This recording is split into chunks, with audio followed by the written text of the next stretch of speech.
আলাইকুম। আজকের এই ব্লগটা ঈদ আউটিং ব্লগ। ঈদের ঘোরাঘুরির জন্য আমরা কোথায় গিয়েছি তারপরে বলবো। তার আগে বলি, এই জামাটা এটা না জাদুঘরে রাখার মতো একটা জামা। এটা হচ্ছে আমার রোজার ঈদের জামা। আমার টেইলার আমাকে কুরবানি দিয়ে দিছে। আরও সবচেয়ে মজার ব্যাপার পরে বলতেছে, আগে দেখেন আমার ছেলে ফুল প্যান্ট পরছে, স্টাইলের নামে পুলার একেবারে ফুল প্যান্ট পরাই দিছে। ওই দিন যে কি গরম ছিল রে ভাই, সবারই গরমে অনেক কষ্ট হয়েছে। তো যে কাহিনীটা বলতেছিলাম, তো আমার টেইলার ওই জামারে 12টা বাজাই দিছে, জামারে মনের মাধুরী মিশিয়ে সেলাই করাই দিছে। তো আমি বললাম যে আপনি এই জামাটা এইভাবে বানাইলেন কেন? তো সে বলতেছে, আপা পাকিস্তানি স্টাইলে বানাই দিছে। তো জামাটা ছিল ইন্ডিয়ান একটা বুটিক ড্রেস, সে ওইটারে পাকিস্তানি স্টাইলে নাকি বানাইছে।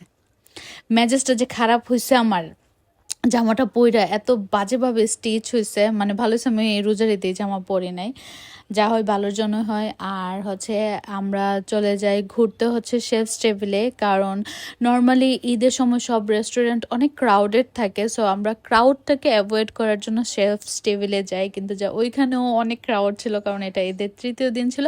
বাট ওইখানে একটা নতুন প্লেস ওপেন হয়েছে, ওইটার নাম হচ্ছে প্লে ইয়ার্ড। বাচ্চাদের খেলার জায়গা আছে, একটা অ্যামাউন্ট চার্জ দিয়ে খেলতে হবে, বাট ভিতরে অনেক কালারফুল ছিল।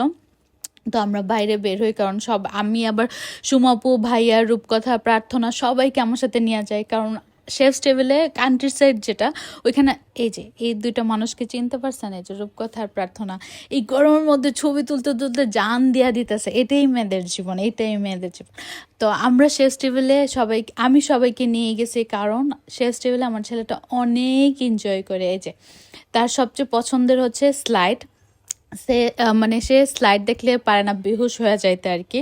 কিন্তু ওই দিন বেশি এনজয় করতে পারে নাই। একটা হচ্ছে গরম, তারপরে হচ্ছে অনেক ক্রাউডেড ছিল, যার কারণে হচ্ছে আমরা চিন্তা করলাম যে খাওয়া দাওয়া করি। কিন্তু যেখানে এসির অপশন ছিল, উইন্ডো সিস্টেম, এসি দিয়ে সব কিছু বন্ধ ছিল, ওইখানে মানুষের জন্য কোনো জায়গাই ছিল না। পরে আর কি করার, আমরা দেরি না করে বের হয়ে যাই।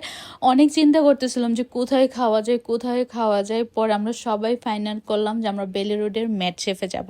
তো ওইখানে যাওয়ার পর না, মেড শেফের বাইরেই আমার এই কুকারিসের বলেন, সিরামিকের বলেন, বা কাঁচের থালাবাটির ব্যাটাওলা ব্যাটা বলেন, ওই ব্যাটা আমি দেখে ফেলছি। দেখার পর আমার একটা বাটি পছন্দ হয়ে গেছে, তো আমি ওইটা দামাদামি করে কিনেও ফেলছি।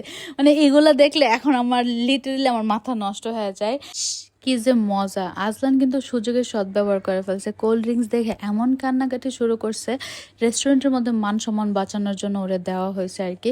সুমপু অনেক ইন্টারেস্টিং একটা খাবার অর্ডার দিছে, যেটা হচ্ছে কানাডিয়ান ডিশ উইচ কল শাহপুটিং। বাট আমি আপনাদের সবাইকে এই সেট মেনুটা রেকমেন্ড করব। ক্রিম চিজ দিয়ে হচ্ছে চিকেন স্টেক, সাথে